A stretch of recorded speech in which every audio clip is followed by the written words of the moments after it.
Happy holidays. Thanks for coming by. 'Tis the season of advent calendars, so I made my own for bakers. Those are little tiny oven drawers, and then we'll fill them with treats and pies and candies, and it's real simple. I'll show you how I did it. I bought an advent calendar on Amazon. These are just a lightweight wood. You can see that the drawers are in there facing up. So because I was going to make this into a little oven door, I'm going to face them forward, the opening facing forward. And I just bought these little hinges. The inside dimension of that particular box is 1.6. So these hinges are 1.5. I'll put the links below. And then it's pretty straightforward. We're just going to add some Gorilla Glue.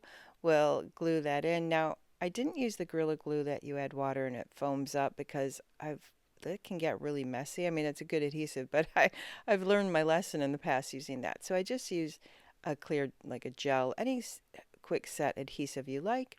The thing I like about this little box is there's a notch at the top for your finger to pull the drawer open. I could use it here to hold that hinge into place because the critical thing is that the hinge is set inside and is flush with the front, because when we put the oven door on it, it needs to fold up flush. So you can see I made a bunch of them, and now we're going to cut out a tiny piece of foam core, and that'll become our oven door.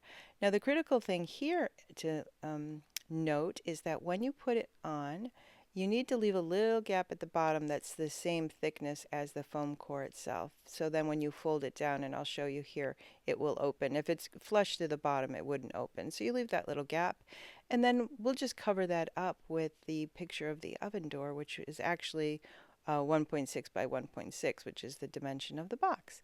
And there you go. You can see I also want to make sure that when you flip it open, that the bottom of that oven door just sort of goes under the box, but you'll notice that when you're making it.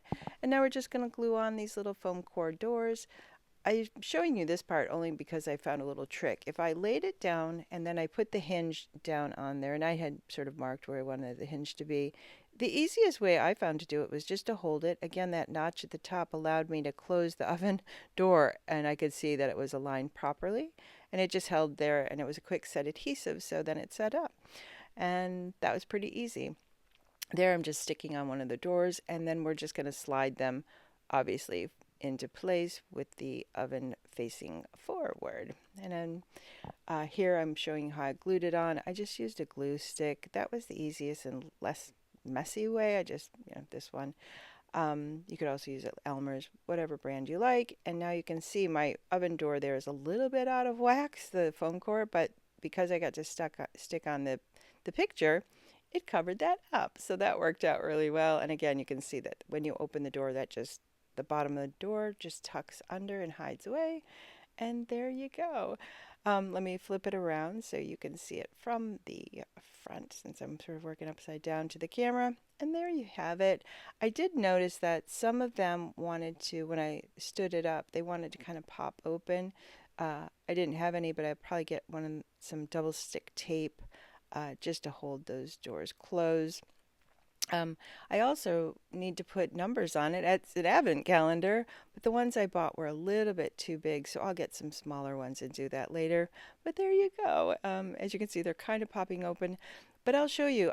If I were doing this, I had more time. I would probably make little pies and cakes and things like that, but I ran out of time. It's already December, so I just bought a few little things to show you. So there you go. That's a little chocolate coin one day. Here, that is actually, it's a little octopus made of sugar. I got it at the bake shop. So cute. Here I thought it would be cute, since it is a baker's advent calendar, to put in a cookie cutter or some little sugar dreidels. I did make one chocolate cake, and that is with buttercream frosting on there. And that's it. I hope you'll give this one a try. Please like, subscribe, hit all the buttons below. Happy holidays, and thanks for coming. See you next time. Bye for now.